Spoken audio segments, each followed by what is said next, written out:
Hello दोस्तों, ये मैं पहली बार ही वीडियो इसमें बना रही हूँ यूट्यूब में। मेरे को ये बोलना था कि मैं गुजरात में रहती हूँ और ये सोसाइटी बनी हुई शायद 10 से 11 साल हो गए जहाँ मैं रहती हूँ, और 9 साल तो हमें हो गए यहाँ रहते हुए।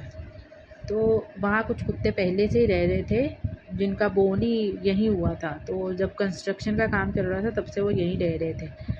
पर अभी सडनली क्या है, मेरे साथ कुछ ऐसा हुआ कि मैं 1 साल से उनको खाना खिलाने लगी और दूसरे भी जाती हूँ खाना खिलाने।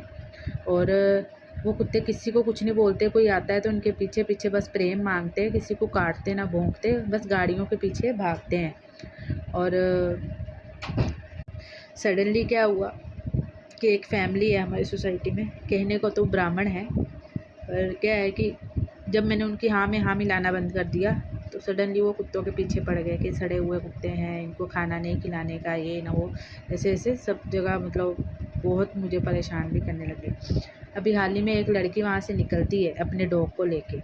अब कुत्ते तो कुत्तों को देख के क्या है कि भौंकते हैं ना, पीछे पड़ जाते हैं। अब वो लड़की बार बार जानबूझ के वहाँ से निकलती है, फिर वो एक डॉग, 5 कुत्ते हैं पर एक जो है ना फीमेल, वो जाती है और उसके पीछे पड़ जाती है डॉग के। तो 2 बार तो मैंने भी बचाया था। तो आज जब मैं आई बच्चों को, दूसरे बच्चों को खाना खिला के, तो वो बोल रही थी कि इसको तो मैं उठवा के ही छोड़ूंगी, इसको तो मैं यहाँ नहीं रहने दूंगी। तो मैंने उसको बोला कि तुम जब निकलती हो तो तब तुम डंडा लेके जाया करो। मैंने पहले बड़े आराम से उसको बोला कि बेटा क्या है डंडा रखने का साथ में।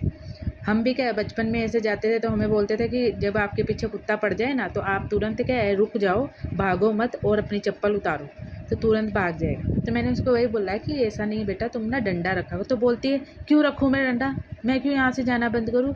तो ऐसे ऐसे जब बोलने लग गई, फिर मुझे गुस्सा आया। मैंने बोला तुम्हें डंडा भी नहीं रखना है तो फिर तुम इधर से भी तुम जाना नहीं बंद करोगी और तुम इसके पीछे पड़ गई हो। तो बोली आप इधर खाना, मैंने बोला ये तो कब से ही खाना खा रहे हो और ये सोसाइटी इधर हमारी है, इधर तुम्हारा थोड़ी कोई लेना देना।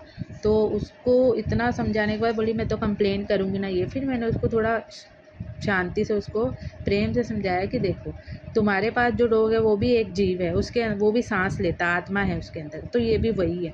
तुम्हारे डॉग को बहुत प्रेम मिलता है, इनको प्रेम नहीं मिलता है। तो तुम ऐसा करो, ज़रूरी नहीं कि गुस्से से गुस्से को मारा जाए, तुम प्रेम से इसको 2 बार खाना खिला दो। तो बोलती मैं तो वो भी नहीं करूँगी, मैं तो नहीं खाना खिलाऊंगी। तो मैंने बोला फिर तो देखो, फिर तो नहीं, वो तो आएगा ही। बोली अब तो मैं उसको, मैंने बोला ठीक है तुम्हें कंप्लेन करनी कर देना, अब मेरा ये विचार है कि गुस्से को गुस्से के मारने के बजाय उसको 2 बार खाना खिलाओ, नहीं तो फिर तुम डंडा लेके चलो।